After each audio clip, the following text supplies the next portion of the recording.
Hello guys, welcome back to my channel. मेरा नाम है अनिल शर्मा और मैं ये दिल्ली में। आज जो है अपना संडे है। संडे को कुछ ना कुछ स्पेशल करते हैं अपन। तो आज जो है हम बताने वाले हैं कि आप भी मेरे तरह एएलपी कैसे करें। तो गाइस, जैसे आपको पता ही है कि आज था संडे, तो हम मंदिर गए। उसके बाद भैया हमने खाना खाया क्योंकि संडे स्पेशल था, और उसके बाद हम जो है सो गए। सोने के बाद उठे हैं तो हमने सोचा कि आपको बताया जाए कि आप एएलपी कैसे करें। सबसे पहले बात करते हैं अपन एजुकेशन की। एएलपी के लिए एजुकेशन क्या क्या जरूरी है, मतलब एलिजिबल कौन कौन लोग एलिजिबल हैं एएलपी के लिए। तो आपको एएलपी का फॉर्म भरने के लिए आपके पास आईटीआई, डिप्लोमा, पॉलिटेक्निक और या तो बीई या बीटेक होनी चाहिए, या एमटेक भी होनी चाहिए। जो भी आपके पास हो, आपके पास मतलब टेक्निकल डिग्री होनी चाहिए। टेक्निकल डिग्री या डिप्लोमा होना चाहिए, तब जाके आप एएलपी का फॉर्म भर सकते हैं। इसकी एग्ज़ाम पैटर्न बता दें तो आपको इसके 3 एग्ज़ाम होते हैं: CBT 1, CBT 2, फिर साइको। CBT 1 में जो है 75 नंबर के क्वेश्चन आते हैं, जिसमें से अपनी मैथ, रीजनिंग और साइंस रहती है, 10 नंबर का करंट अफेयर। और CBT 2 में अपना 100 नंबर का पेपर होता है, और एक होता है 75 नंबर का। 75 नंबर का जो होता है वो टेक्निकल होता है, और क्वालिफाइंग मार्क्स होता है कि आपको क्वालिफाई करना ही करना है। आप चाहे SC से हो, चाहे ST से हो, चाहे आप जनरल से हो। और अपना जो 100 नंबर का पेपर है उससे बनती है मेरिट। उसमें 50 नंबर की मैथ रीजनिंग रहती है, 50 नंबर में अपनी फिजिक्स, ज़्यादातर फिजिक्स ही रहती है, engineering, drawing, IT literacy, environment. इन सबको मिला के 100 नंबर का पेपर बनता है। और 100 नंबर में आप जितने नंबर लाते हो उसमें से पहले था कि 70 नंबर इसके और 30 नंबर साइको के, 30% साइको का। अब जो नियम हो गया है 2027 का, जो वैकेंसी आएंगी उसमें 50% पार्ट ए में, और आपका पार्ट बी यानी कि साइको का 50% ऐड होगा। तो इससे फायदा ये है कि जो लोग, जिनका दिमाग होशियार है, मतलब दिमाग जिनका तेज चलता है, जिनका साइको में जैसे ज़्यादा अच्छा परफॉर्मेंस करते हैं, तो उनको फायदा रहेगा। जो रटने वाले रहते हैं ना, हमने रट के ए पार्ट में अच्छे नंबर ले आए और साइको में थोड़ी बहुत कर दिया और मेरिट लाई, तो उनके लिए घाटा है, उनके लिए फ़ायदा जिनके पास दिमाग है। उसके बाद अपना रहता है तीसरा पेपर। तीसरा पेपर मतलब साइकोलॉजी। साइकोलॉजी के ऊपर मैं सीधे मतलब पूरा वीडियो बनाऊंगा साइको के ऊपर। साइको का एग्ज़ाम कैसा होता है, कैसे होता है। उसमें क्वेश्चन कुछ फिक्स नहीं रहते हैं, वो अपने मन से देते हैं लगभग, और अप्रॉक्स लगभग 1 डेढ़ घंटे का समय रहता है आपके पास। तो पेपर आपके ऐसे होते हैं। ओ भैया, पेपर देने से पहले सबसे इम्पोर्टेंट चीज़ जॉन, किस जॉन से भरें। अगर देखिए आप पढ़ाई लिखाई में ज़्यादा होशियार हैं, काफ़ी अच्छे हैं, तो आप अपने जॉन से भर दें, जहाँ आप रहते हैं उस जॉन से भर दें। अगर आपकी पढ़ाई लिखाई कमज़ोर है और आप में हिम्मत है कि आप 5 साल 10 साल बाहर काम कर लेंगे, उसके बाद अपने जॉन में ऑन रिक्वेस्ट लगा के पहुँच जाएंगे, तब तो आप दूसरे जॉन से भरिए। जैसे मेरा था, मुझे तो नौकरी चाहिए थी। उम्र मेरी ज़्यादा नहीं, मेरी उम्र मतलब जब फॉर्म भरा था तब तो 22 या 21 साल थी।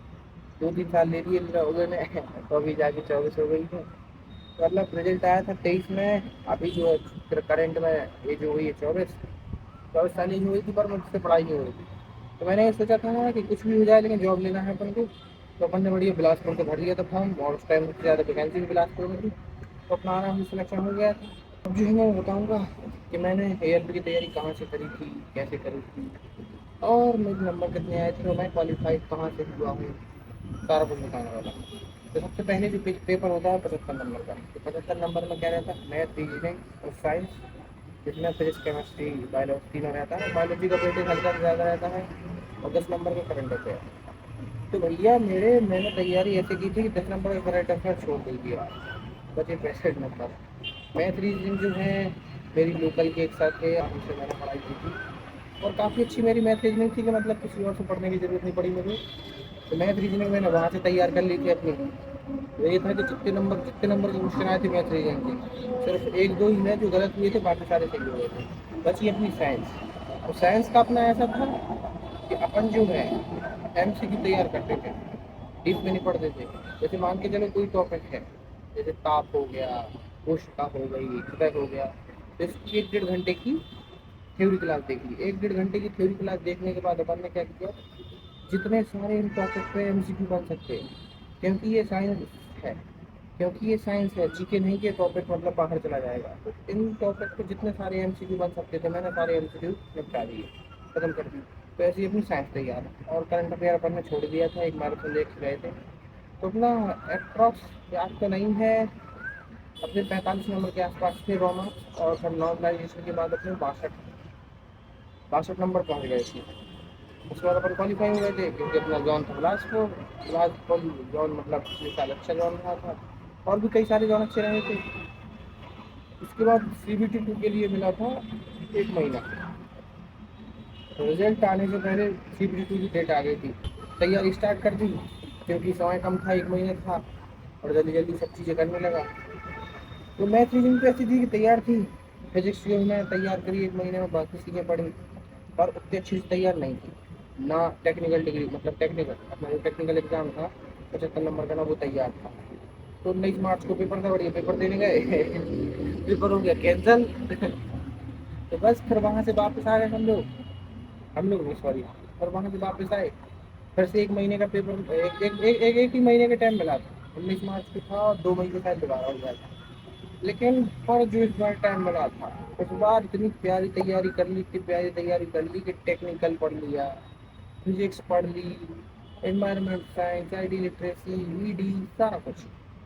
और फिर 100 नंबर का जो अपना एग्जाम था, उसकी तो काफ़ी अच्छी तैयारी हो गई थी अपनी। तो बस बढ़िया, उसमें 2 मई को अपन ने बेहतरीन भी दिया पेपर, सेकंड मई में। और बताते हैं आपको CBT 2 की तैयारी कैसे की। CBT 2 की तैयारी ऐसे करी थी, मैथ रीजनिंग तैयार थी यही मेरी। अब वो आप मैथ रीजनिंग का देख लीजिए। फिजिक्स थी, फिजिक्स के लिए मैंने देखो एक कौटिल्य क्लासेस करके हैं जोधपुर वाले, नाम तो हमें भी याद नहीं है, कौटिल्य क्लासेस जोधपुर। और दूसरी SK झा। इन लोगों की पुरानी पुराने क्वेश्चन जो मतलब प्रीवियस ईयर के क्वेश्चन थे, उसकी वो डली थी प्ले लिस्ट। ये लोग उनमें क्वेश्चन सॉल्व भी करवाए थे उसी में, और बड़ा बताते भी थे मतलब क्वेश्चन ये कैसे होना। तो बस मैंने वो प्ले लिस्ट उठाई, इसकी कौटिल्य क्लासेस की और SK झा की, दोनों को बढ़िया बहुत अच्छे ढंग से पढ़ा। और उसके बाद एक बुक थी, पता नहीं उसका नाम याद नहीं है, किरण पब्लिकेशन की, तो उससे भी थोड़ी बहुत पढ़ा था मैंने, तो वो भी मतलब काफ़ी अच्छी थी। तो आप किरण पब्लिकेशन, कॉटन क्लासेस जोधपुर और SK झा, अभी भी डली हुई इनकी प्ले लिस्ट है। मैं मतलब ध्यान तो नहीं है, अगर किसी को चाहिए हो तो आप कमेंट करना, मैं आपको वो प्ले लिस्ट दे दूँगा। बढ़िया, मैंने वो प्ले लिस्ट उठाई, उसके बाद मैंने बढ़िया बेहतरीन पढ़ाई की। और अपने CBT 2 के नंबर जो थे रॉ मार्क्स थे अपने 74, और उसमें 5 नंबर मिले मुझे नॉर्मलाइजेशन नहीं, क्वेश्चन गलत होने के। तो मैंने 79 पॉइंट मतलब, नहीं 70 पॉइंट नहीं, 78 पॉइंट कुछ थे, मतलब अप्रॉक्स 79। तो बस उसके बाद 70% इसका लिया गया, 30% साइको का। साइको जो था मैंने कॉटन क्लासेस से पढ़ा था, कॉटन क्लासेस जोधपुर, काफ़ी अच्छे टेस्ट थे उनके, मतलब सेम टू सेम पैटर्न पर थे, जैसे मतलब साइको में आया था। और काफ़ी अच्छा मतलब आप समझ सकते हैं, 22.45, 22.45 नंबर थे मेरे साइको में, आप समझ सकते हैं साइको मेरा ठीक ठाक गया था। तो मैं साइको के लिए तो बिल्कुल बोलूँगा कि आप कॉटन क्लासेस जोधपुर है, ALP के साइको के लिए आप कॉटन क्लासेस जोधपुर से ही पढ़ें बिल्कुल। और इतना सब तैयार करने के बाद आप बन जाएंगे हमारी तरह ALP। बढ़िया, आप दूसरे शहर में, बड़े शहर में, छोटे शहर में, जहाँ भी आपको पोस्टिंग मिले, जहाँ भी आपकी ट्रेनिंग हो, आप बढ़िया जहाँ के वहाँ जाके ट्रेनिंग कीजिए, सारा कुछ कीजिए, एंजॉय कीजिए। पर एंजॉय होता नहीं है भाई,